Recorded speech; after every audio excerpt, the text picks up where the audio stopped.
Bienvenidos a Reavivados por su palabra, donde nos sumergimos en la palabra de Dios y exploramos su significado y aplicación en nuestra vida diaria.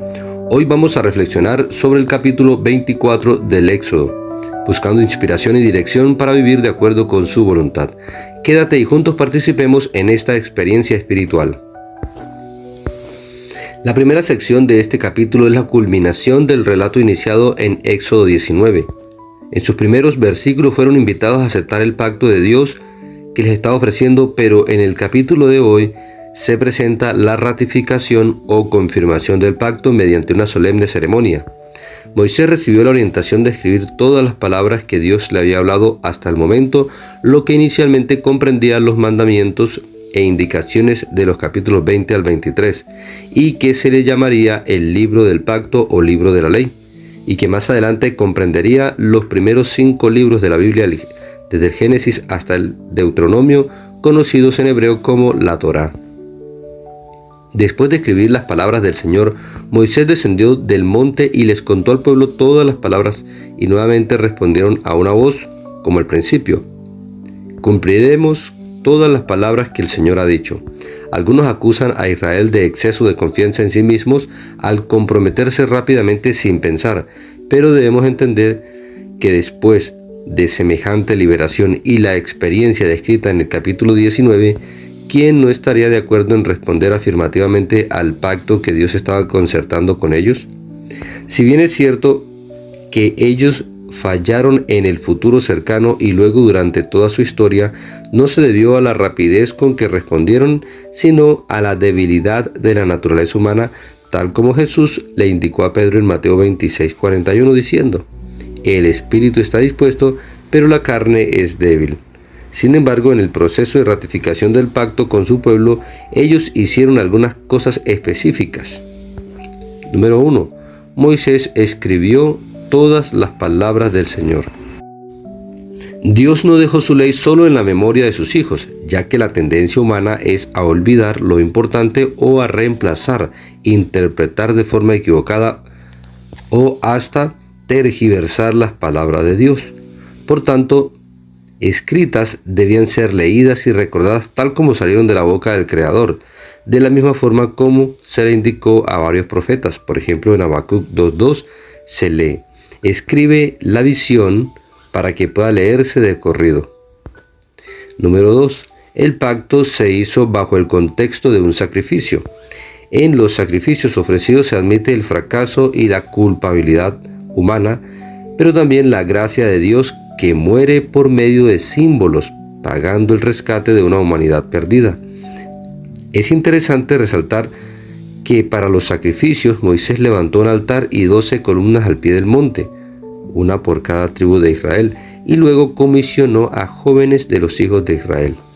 Aunque no se mencionan que era uno de cada tribu, es posible que fuera así, debido a que aún no se había establecido el sacerdocio como tal, y que eran los primogénitos de las familias quienes inicialmente debían ser los líderes espirituales del pueblo, tal como Dios lo había dicho en Éxodo 19:6, me serán un reino de sacerdotes y gente santa.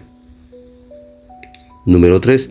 El pacto se realizó cuando Moisés tomó el libro del pacto y lo leyó a oídos del pueblo, y éste respondió afirmativamente diciendo: cumpliremos y haremos todo lo que el Señor ha dicho. El pacto de Dios se basa en su palabra, en lo que Él ha dicho y no en lo que el ser humano piensa o imagina. Pero no solo se debe leer u oír su palabra, es necesario responder a ella. La respuesta de un corazón que es subyugado bajo la grandeza de su palabra es el compromiso con ese Dios que se revela. El mensaje de su palabra es tan extraordinario que Dios dice: así será mi palabra que sale de mi boca, no volverá a mí vacía, sino que hará todo lo que yo quiero y será prosperada en aquello para lo cual fue enviada. Isaías 55, 10 y 11. La ceremonia finalizó cuando Moisés roció al pueblo con parte de la sangre de los sacrificios.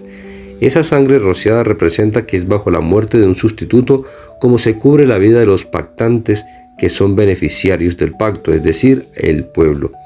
Hoy en el nuevo pacto se produce un cambio en los pactantes. Cuando Jesús habla de un nuevo pacto, se refiere a que es a la iglesia a quien llama a entrar en ese pacto diciendo: Este es el nuevo pacto en mi sangre, que para muchos es derramada para remisión de los pecados. Mateo 26:28. Aquí se establece que el nuevo pacto es sellado con la sangre de Jesús y no de un cordero. El apóstol Pablo resalta que el Dios de paz que resucitó de los muertos a nuestro Señor Jesucristo, el gran pastor de las ovejas, por la sangre del pacto eterno, os haga aptos en toda obra buena, para que hagáis su voluntad, haciendo Él en ustedes lo que es agradable delante de Él por Jesucristo, el cual sea la gloria por los siglos de los siglos. Amén. Hebreos 13, 20 al 21. Por otro lado, en el antiguo pacto la ley estaba escrita en tablas de piedra.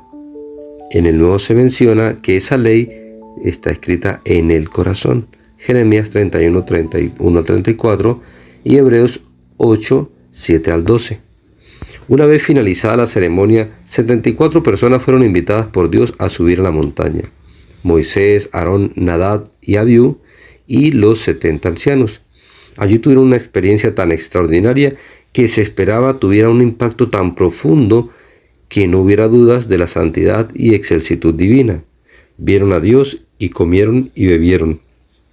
Aunque solo se menciona que vieron al Dios de Israel, sin ninguna otra descripción que sus pies y un embaldosado de zafiro, algunos afirman que tuvieron una teofanía, es decir, una visión de Dios, pero el contexto da a entender que la experiencia fue real y que hubo un compañerismo por medio de la comida compartida.